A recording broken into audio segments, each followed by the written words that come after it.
이 세상에서 가장 적응력이 강한 민족은 유대인이라고 합니다. 유대인들은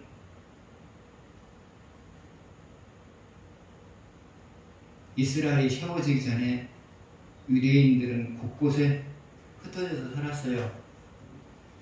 그런데 유대인들이 유럽에서 살 때 살 수 있는 공간을 정해줬어요. 살 수 있는 공간을 정해줬어요. 그래서 유대인들은 이 범위 안에서만 살았으면 좋겠다. 그래서 살 수 있는 공간을 정해주었어요. 그 정해준 땅을 가리켜서 겟토라고 했어요. 겟토. 그런데 문제가 뭐냐면 세월이 흐르면 흐를수록 인구가 증가하잖아요. 그러면 인구가 증가할수록 집을 새로 지어야 되죠. 그래서 유대인들은 고민을 했어요. 인구는 증가하지 새로운 집을 지으면 땅은 살 수 있는 공간은 줄어들지. 고민을 많이 했어요. 그래서 고민한 끝에 생각해낸 것이 뭐였냐면 오늘날의 아파트예요. 아파트는 2로 올리면 되잖아요. 2로 올리면 되잖아요. 개인주택은 옆으로 퍼지지만 아파트는 2로 올리면 되잖아요. 그래서 아파트를 처음으로 생각해낸 사람들이 바로 유대인들이었다고 해요. 그리고 유대인들은 유럽 나라들이 제한해준 공간에서 살았지만 때로는 쫓겨나게 됐어요. 그래서 쫓겨나면 부동산을 못 가지고 가죠. 부동산은 못 가지고 가잖아요. 그래서 유대인들은 주로 항상 현금을 많이 갖고 있었다고 해요. 현금으로 대체할 수 있는 것들을 많이 갖고 있었다고 해요. 돈이나 금이나 이런 것들을요. 그리고 유대인들이 이제 물건을 이렇게 오늘날 우리처럼 니아카나 이런 데다가 실어다가 팔았대요. 그런데 이제 그게 불편하니까 나중에는 유대인들이 한 공간에다가 물건을 놔두고 팔기 시작했는데 그것이 오늘날 슈퍼마켓의 기원이래요. 그래서 슈퍼마켓의 원조가 바로 유대인들이에요. 아파트의 원조도 유대인들이고요. 그래서 유대인들은 상황에 따라서 잘 적응하면서 살았어요. 그러니까 그들이 살아남았죠. 여러분 역시도 인생을 잘 살아내시려면 상황에 따라서 적응을 참 잘해야 돼요. 그런데 우리에게 중요한 것은 상황에 잘 적응하는 것도 중요하지만 더 중요한 것이 있어요. 상황이 바뀌어도 변함없이 하나님 뜻대로 사는 것. 상황이 바뀌어도 변함없이 하나님 뜻대로 사는 것. 우리에게는 이게 중요한 거죠. 이게 신앙인에 있어서는 적응력이에요. 첫 번째 문제 보겠습니다. 히스기야가 죽을 병에 걸렸을 때 이사야를 통한 하나님의 말씀은 무엇이었는가? 그리고 히스기야가 살려달라고 기도한 근거는 무엇인가? 1절에서 2절을 보시겠습니다. 같이 읽겠습니다. 그때 히스기야가 병들어 죽게 되매 아모스의 아들 선지자 이사야가 그에게 나와서 그에게 이르되 여호와의 말씀이 너는 집을 정리하라. 내가 죽고 살지 못하리라 하셨나이다. 히스기야가 낯을 벽으로 향하고 여호와께 기도하여 이르되 자, 히스기야가 죽을 병에 걸렸어요. 그런데 하나님이 이사야를 통해서 너 죽을 것이다 그 말을 했어요. 여러분, 죽을 병에 걸린 사람에게 하나님이 굳이 선지자를 보내가지고 너 죽을 것이다 그렇게 말한 이유가 뭘까요? 여러분, 말할 필요 없잖아요. 죽을 병에 걸린 사람 가만 놔두면 죽잖아요. 근데 거기다가 갔다가 선지자를 보내가지고 너 죽을 것이다 그랬단 말이죠. 그럼 하나님 왜 그랬을까요? 그렇지 않아도 나 죽을 건데, 죽을 병 걸려가지고 지금 많이 아픈데 거기다가 갔다가 하나님이 선지자를 보내가지고 하필이면 너 죽을 거다 그 말을 했단 말이죠.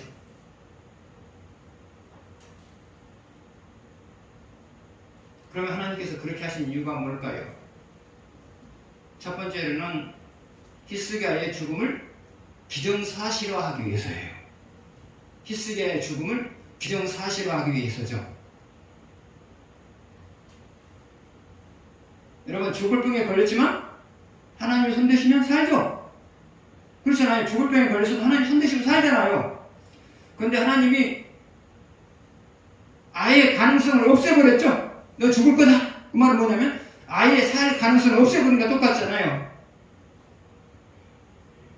그래서 하나님이 죽을 병에 걸린 히스기야에게 너 죽을 거다라고 말하는 것은 히스기야로 하여금 죽음을 기정사실화한 거예요.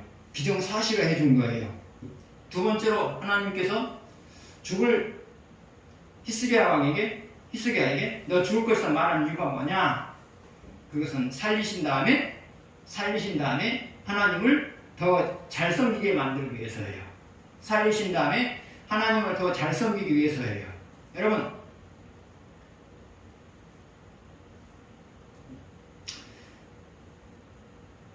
죽는다는 것이 이제 기정사실화 됐어요? 죽는다는 것이 기정사실화 됐어요? 그런데 하나님이 살려줬어요? 이 나머지 인생은 뭐예요? 보너스 인생이에요. 보너스 인생이란 말이죠. 그래서 보너스 인생을 받은 사람은 어떻게 살까요? 이전보다 하나님을 더 잘 섬기겠죠. 나는 지금 보너스 인생을 살고 있다. 하나님 은혜로 보너스 인생을 살고 있다. 그러면 내가 이제 이 남은 인생이라도 이전보다 하나님을 잘 섬기게 되겠다. 그런 마음을 이제 갖게 되는 거죠. 그래서 하나님은 이것을 노린 거죠. 죽음을 기정사실화하고.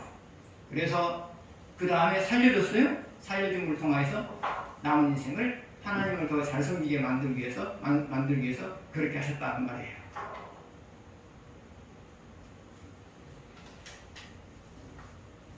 그런데 하나님은 여러분에 대해서도 그럴 때가 있어요. 하나님이 여러분에게 죽을 수 있는 상황을 만들어요. 그래서 내 마음속으로 이러다가 이제 죽겠구나 그런 생각까지 갖게 만들어요. 또 하나, 하나님은 여러분에게 망할 수 있는 상황을 만들어요. 그래서 여러분 스스로가 이제 이렇게 해서 망하겠구나 라는 생각을 갖게 만들어요. 죽을 수 있는 상황을 만드시고 이제는 죽을 것 같구나 라는 생각을 갖게 만들어요. 망할 수 있는 상황을 만들어 놓고 스스로 이제 망할 수밖에 없겠구나 라고 체념하도록 만들어요. 그럼 하나님께서 그렇게 하신 이유가 뭘까요? 그건 두 가지예요. 첫 번째로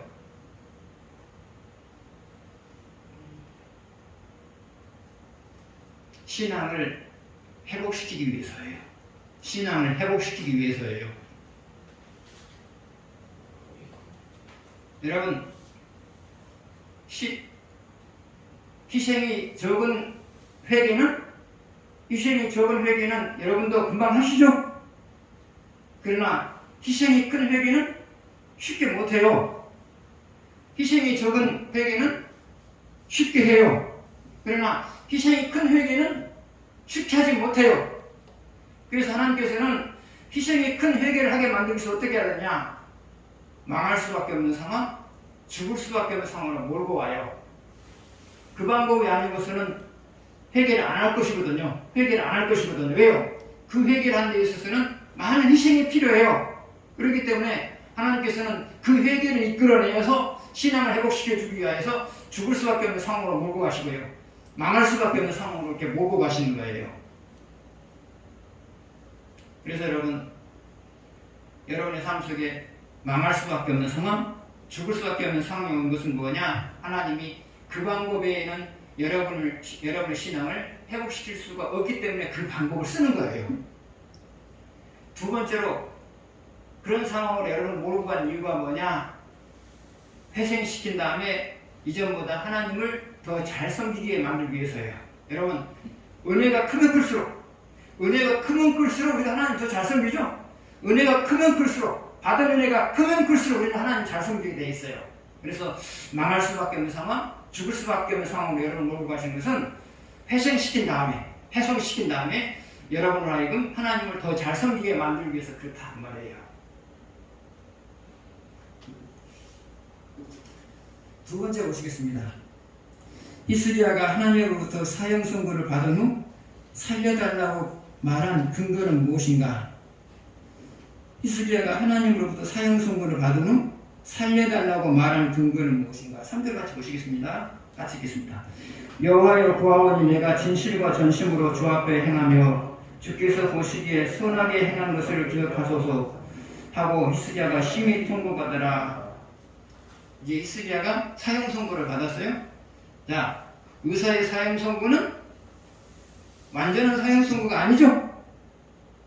의사가 내린 사형 선고는 완전한 사형 선고가 아니죠. 누가 사형 선고를 내려야 완전한 사형 선고예요? 하나님이 사형 선고를 내려야 완전한 사형 선고예요. 근데 지금 누가 사형 선고를 내렸어요? 하나님이 사형 선고를 내렸죠. 너 죽을 거다 그랬잖아요. 사형 선고를 내렸죠. 그래서 하나님이 히스기야에 대해서 사형 선고를 내렸을 때 히스기야가 살려달라고 기도를 해요. 근데 무엇을 근거로 살려달라고 기도한 거예요? 3절 보세요. 무엇을 근거로 살려달라고 기도한 거예요? 과거에 하나님을 잘 섬겼던 경험, 과거에 하나님을 잘 섬겼던 일을 근거로 해서 살려달라고 기도한 거예요. 그러면 히스기야가 과거에 하나님을 잘 섬겼던 일을 가지고 하나님께 살려달라고 말한 이유가 뭘까요? 히스기야는 어떻게 하면 하나님의 마음을 설득할 수 있는 일을 잘 아는 사람이에요. 어떻게 하면 하나님의 마음을 잘 설득할 줄을 아는 사람이에요. 하나님을 설득할 수 있는 방법이 뭐죠? 하나님을 가장 잘 설득할 수 있는 방법이 뭐죠? 과거에 내가 받은 말씀대로 선행하려고 노력했습니다. 과거에 내가 교회를 세우려고 노력했습니다. 이 두 가지란 말이죠. 이 두 가지란 말이죠. 그래서 히스기야 왕은 어떻게 하면 하나님을 설득할 수 있는지를 잘 아는 사람이에요. 그래서 하나님을 설득할 수 있는 그 내용을 지금 가지고 기도한 거예요. 여러분 역시도 마찬가지예요. 살다 보면 고난을 당해요. 고난을 당할 때 고난을 해결해 달라고 기도하는 근거는 뭐냐? 하나님 제가 첫 번째로 하나님 제가 과거에 받은 말씀대로 살아가려고 노력했지 않습니까? 그 기도를 하시는 거고요. 두 번째로는 하나님 제가 교회를 세워가려고 얼마나 노력했습니까? 아시잖아요. 그러면 하나님께서는 꼼짝 못해요. 꼼짝 못한다. 하나님 꼼짝 못해요.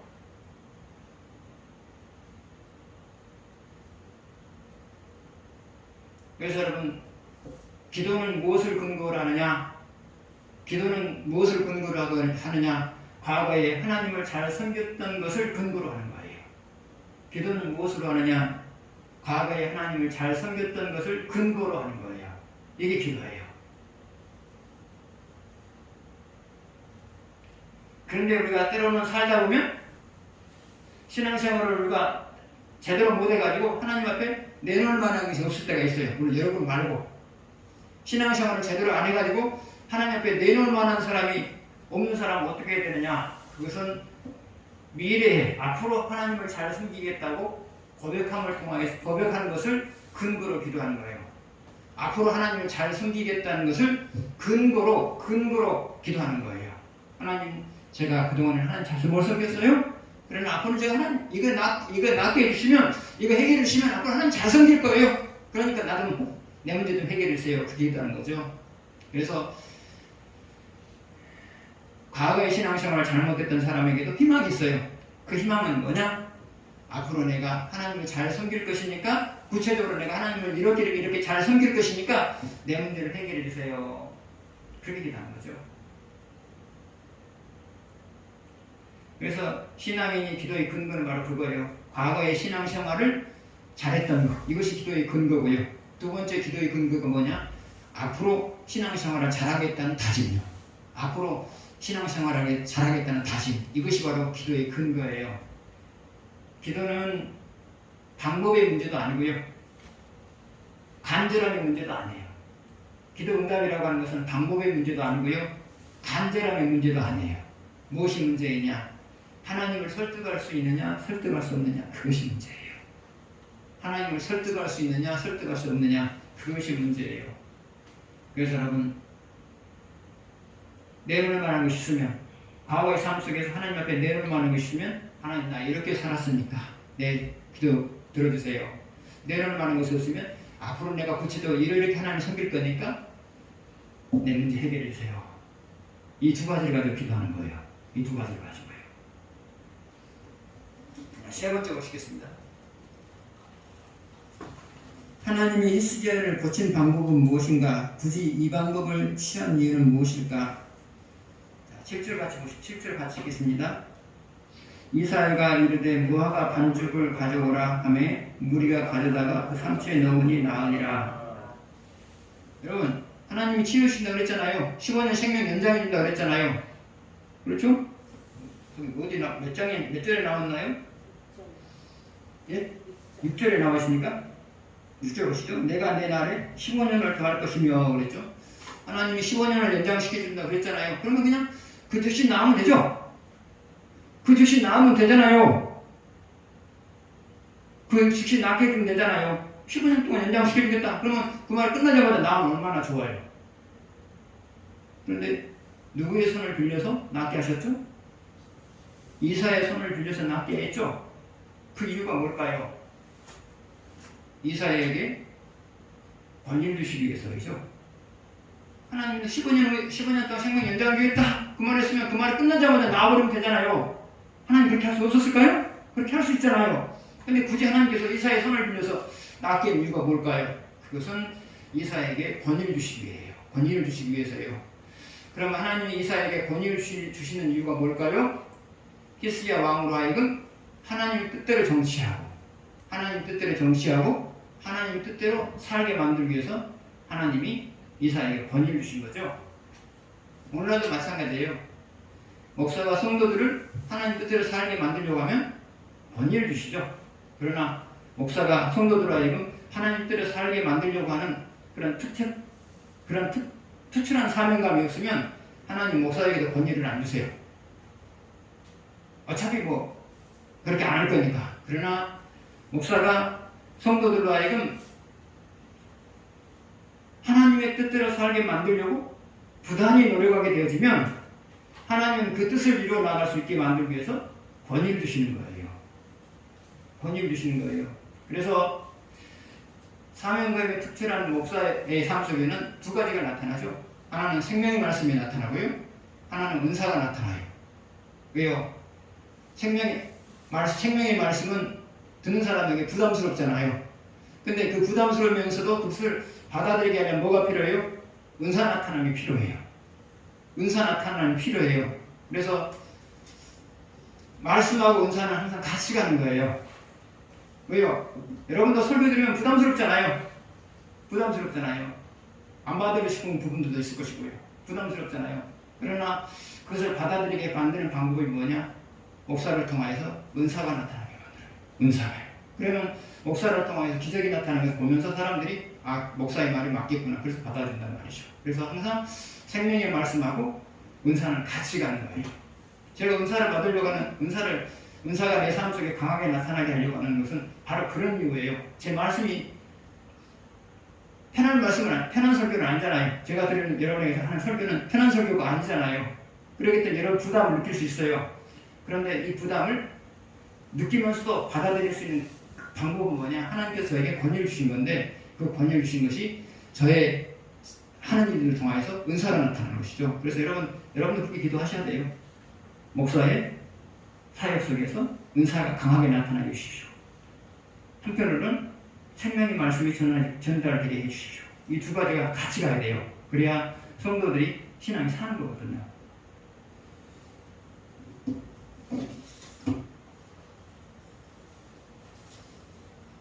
네 번째 보시겠습니다.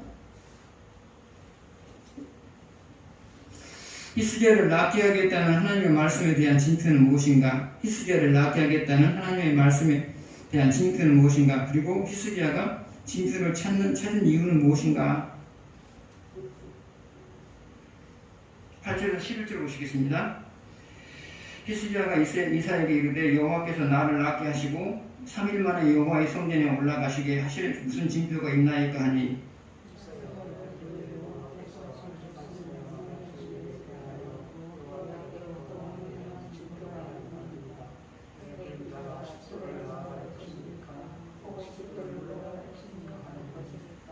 히스기야가 대답하되 그림자가 10도를 나아가기는 쉬우니 그리할 것이 아니라 10도가 뒤로 물러갈 것이니라 하니라. 선지자 이사야가 여호와께 간구하며 아하스 해시계 위에 나아갔던 해 그림자를 10도 뒤로 물러가게 하셨더라. 히스기야가 하나님이 낫게 해주셨다는 말이 하나님이 나를 낫게 해서 15년간 생명을 연장시켜주겠다는 것이 사실인가에 대해서 징표를 보여달라는 거죠. 징표를 보여달라는 거죠. 그 징표가 무엇이었어요? 그림자가 10도 뒤로 물러가는 거죠. 징표가 그 10도 뒤로 물러가는 거예요. 그럼 히스기야가 징표를 보여달라고 말한 이유가 뭘까요? 징표를 보여달라고 말한 이유가 뭘까요?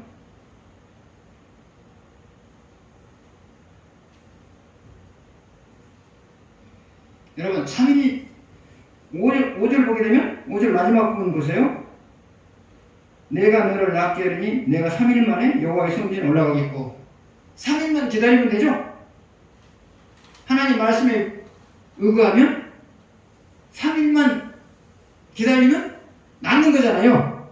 3일만 기다리면 낫는 거잖아요. 그런데 3일을 기다리지 못하고 하나님께서 낫게 해주셨다는 징표를 보여달라 지금 낫게 해주시겠다는 그 징표를 보여달라고 말하고 있잖아요. 그 이유가 뭘까요? 하나님 말씀만으로는 확신이 안 생기니까.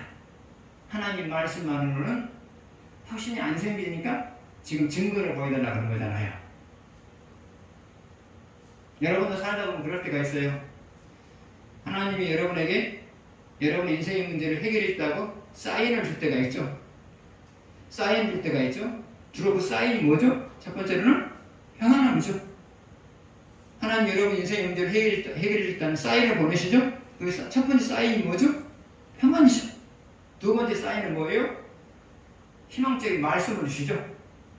이게 하나님이 여러분에게 해결해 주시다고 하신 말씀의 방법이에요. 그런데 그럼에도 불구하고 여러분 마음속에 확신이 안 설 때가 있죠. 그랬을 때는 뭐라고 말해요? 징표를 보여달라고 말하죠. 이러이러한 일이 있으면 하나님께서 그 말씀이 하신 것이 사실인 것을 제가 받아들이겠습니다. 징표를 보여달라고 말하죠.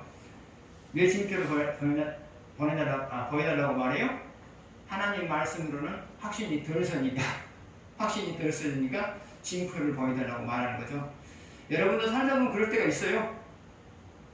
하나님께서 말씀을 통해서 평안을 통해서 내가 네 문제 해결해 주겠다 말씀하셨단 말이죠. 그럼에도 불구하고 마음이 불안할 때가 있죠. 그랬을 때 여러분이 하나님께 말을 하죠. 하나님 이건 말고 징표를 하나 더 보내주십시오. 또 실제로 구체적으로 여러분을 말하죠. 만약에 이러이러한 일이 내 삶 속에 나타나면 그것이 사실인 것으로 받아들이겠습니다. 그렇게 하실 수도 있고 그러죠. 다음 다섯 번째요. 히스기야가 병문안 온 바벨론 사절에게 모든 것을 다 보여준 이유는 무엇인가? 10절에서 15절 보시겠습니다. 그때 발라단의 아들 바벨론의 왕 부로딕 발라단이 히스기야가 병들었다 함을 듣고 편지와 예물을 그에게 보낸지라. 히스기야가 사람의 말을 듣고 자기 꿈을 통해 분노와 한국과 부드러운 기름과 그 인구와 한국의 모든 것을 다 사자에게 보냈는데 왕과 그의 나라 안에 있는 모든 것 중에서 히스기야가 그에게 보이지 아니한 것이 없더라. 선지자 이사야가 히스기야 왕에게 나와 그에게 이르되 사람들이 무슨 말을 하였으며 어디서부터 왕에게 왔나이까? 히스기야가 이르되 먼 지방 바벨론에서 왔나이다 하니 이르되 그들이 왕궁에서 무엇을 보았나이까? 하니 히스기야가 대답하되 내 궁에 있는 것을 그들이 다 보았나니 나의 창고에서 하나도 보이지 아니한 것이 없었나이다 하더라. 히스기야가 병문안 온 바벨론 사절들에게 왕궁에 있는 모든 것을 보여줬어요. 왕궁에는 뭐가 있었을까요? 거기는 곡식수도 있었을 것이고요. 또 금은보화도 있었을 것이고요. 또 뭐가 있었을까요? 싸우는 데 필요한 군사 무기들도 있었겠죠. 그럼 여러분 이것들을 다 보여주면 돼요, 안 돼요? 보여주면 돼요, 안 돼요? 보여주면 안 되죠. 좋을 때는 아무런 문제가 안 되지만 바벨론이 유다를 침공하려고 했을 때는 모든 것을 파악했으니까 쉽게 유다를 삼킬 수가 있잖아요. 좋을 때는 좋은 거예요. 좋을 때는 문제가 안 돼요. 그러나 바벨론이 유다를 침공했을 때는 이게 상당히 심각해요. 다 아니까 거기에 맞춰서 전쟁을 한단 말이죠. 히스기야가 실수한 거예요. 실수한 거예요. 그래서 히스기야는 보여줄 것만 보여줬어야죠. 보여줄 것만 보여줬어야죠. 그러나 보이지 말아야 될 것까지 보여줬어요. 그 이유는 뭘까요? 첫 번째로는 마음이 진정이 안 됐어요. 마음이 진정이 안 됐어요. 왜 진정이 안 됐어요? 죽었다가 살아났으니까 진정이 안 되죠. 그죠? 죽었다가 살아나니까 마음이 진정이 안 돼. 너무 기뻐요. 너무 기쁘다 보니까 자기 절제를 못한 거예요. 자기 절제를 못한 거예요. 그래서 보여줄 것 안 보여줄 것 다 보여주는 거예요. 이게 핵심이에요. 두 번째로는 조금은 병문안 오는 사절에 대한 감사하는 마음이 있었기 때문에 보여줬겠죠. 그러나 후자는 작은 거고요. 전자가 큰 거예요. 죽었다가 살아났기 때문에 그 마음이 진정이 안 됐어요. 진정이 안 됐어요. 진정이 안 되다 보니까 절제를 못한 거예요. 저도 이제 이 말씀을 생각하면서 생각났던 것이 찬송가 312장. 너 설레는 마음, 무슨 그 다음에? 너 설레는 마음 가다듬고. 그렇죠. 설레는 마음 여러분 가다듬으셔야 돼요. 좋은 일 있으면 마음이 설레거든요. 좋은 일이 있으면 마음이 설레잖아요. 그러다 보면 여러분도 사람들에게 해야 될 말, 안 해야 될 말 다 해버려요. 나쁜 일이 있을 때는 그래 안 그래요. 근데 좋은 일이 있으면 마음이 설레가지고요. 해야 될 말을 안 해야 될 말을 다 해버려요. 그러고 나중에 후회하죠. 나중에 후회하잖아요. 아, 내가 말 다 했네.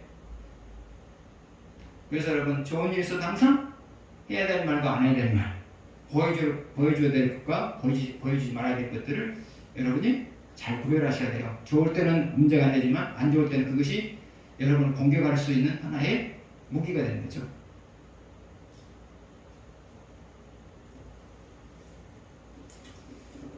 그래서 이제 인간관계를 잘하는 방법, 이제 고슴도치로 비유를 하죠. 인간관계를 잘하는 방법, 고슴도치로 비유하죠. 고슴도치를 추웠어요? 춥다 보니까 가까이 붙었어요? 춥다 보니까 가까이 붙었어요?